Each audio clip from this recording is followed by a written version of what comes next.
Assalamu alaikum warahmatullahi wabarakatuhu. Sakiraɓe wondaɓe e Jaygol Pulaku TV, mi silminake dow moɗon, mi hofni on kala ha gonɗon nder duniyaru fuu. Ɗum derɗirawo moɗon Adamu Haruna. Hande bo en lortoke be tindinoje meɗen.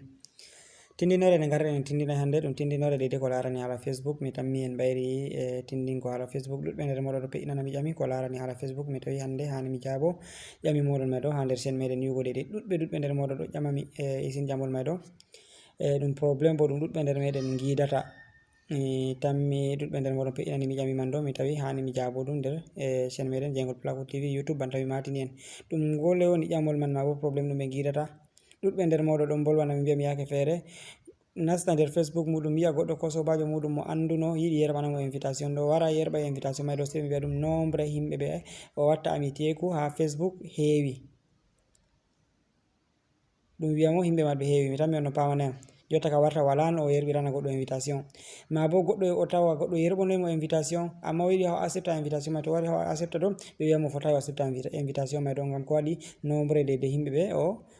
watta amitié be maɓɓe, nombre may ɗo heewi. Ɗum isin probléme, ɗum ɗume probléme may ɗo,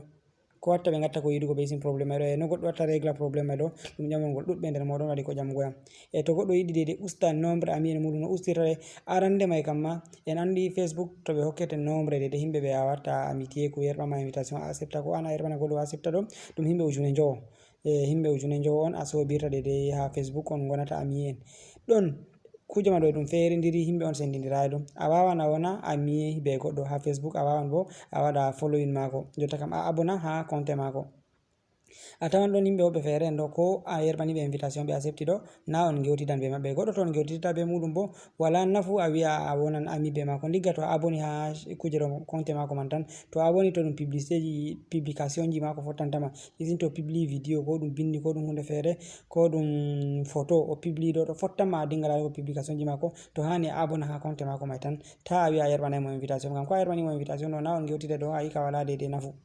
To dalila may ɗo ɗuɗɓe nder meɗen ɗon a tawa himɓe gerɓanma invitation, himɓe feere kamɓe andama, e nden mo ɓurna meɗen fu to a maɓɓiti Facebook kesum ɗo, Facebook ɗo waɗama publicité ami en, a yiyan yake feere banta hamɓe on gerɓanma invitation bo a anda, sei aɗo accepta bo a anda wakkati nde acceptata man ɗo aɗo yerɓana ɓe invitation on, sei a tawa ɓe accepti be pat maɓɓe, a andaɓe ɓe andama, a tawa ɗum maɓɓanima babal, sei a fototira be goɗɗo sobajo maɗa mo andidirnoɗa ko bandiko maɗa o yerɓanima invitation a fotai a accepta, ma bo a lara a yiɗi a yerɓanamo invitation sei a tawa wala lawol ngol a tokkata a accepta deide invitation man ɗon.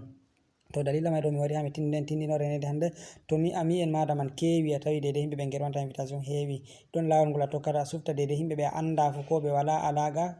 deide relation woni hakkunde maɗa be maɓɓe fu, a tokkita a désabonna ɓe, a itta ɓe kadin ha deide liste ami en maɗa mi yiɗi wiugo. Ngam may ɗo marto haje larugo tindinore deide no ɗum warete man fu, wartana en hakkilo diga arande vidéo ɗo ha yahugo ragare. Amma hedde ko may ɗo deide ƴami meɗen ɗi ƴameten, mi lari ƴami may ɗo ɗiɗo fottana ɗuɗɓe nder meɗen, en mbi ɗum ƴami ɗi sagafa, ɗiɗo ɓeddana en andugo deide kujeji feere feere ɗe en anda, ma bo ɗiɗo siftorana en deide kujeji feere ɗi andunoɗen. Deide ƴamol ngol mi wari mi ƴama hande bo ɗum ƴamol deide koyngol sosai. Ƴamol ngol mi yiɗi mi ƴama en, wuro ɗon wiyete Bangante ha Cameroun. Mi yiɗi mi fama on kefta wuro may ɗo kam nder lesdi toye ngo tawete. Numéro 1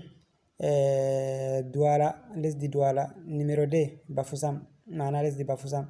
Numéro 3 Bamenda, mana lesdi Bamenda. Mi yiɗi on keftanayam wuro may ɗo to ngo tawete,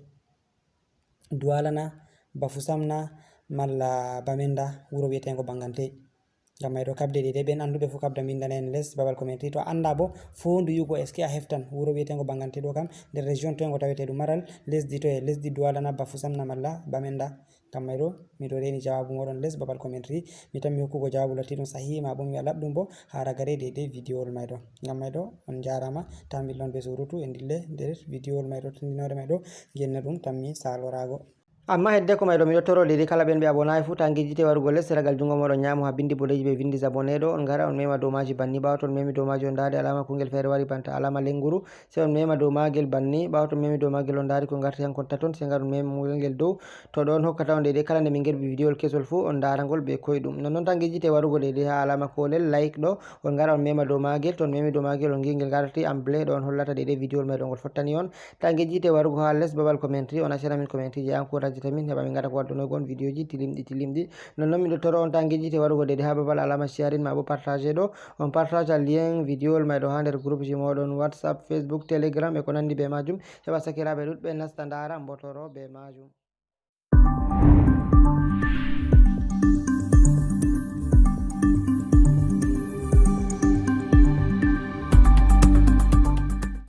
Yawwa sakiraɓe arande man noni to en gari nda Facebook am ɗo mi nasti nder Facebook am banni.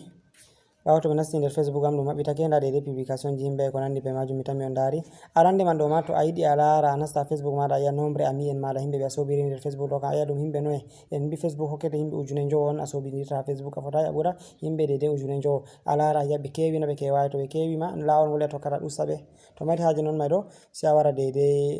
nda sera jungo am nyamo ha mi tappani en ɗo ha alama didi tati ɗo sai a wara mema dow maji banni ɓawo to a memi dow maji banni ɗum maɓɓitantama to ɗum maɓɓitanima banni a yiyan dow ɗo a yiyan inde maɗa dede compte maɗa go mi tammi on dari nda compte am ɗo Adamu Haruna sai mi wara mi mema dow majum ɓawo to mi memi dow majum ɗum maɓɓitaniyam dow compte am nda ɗo ɗum dede babal yeso ha profil jam goni sai a dirto less be hakkilo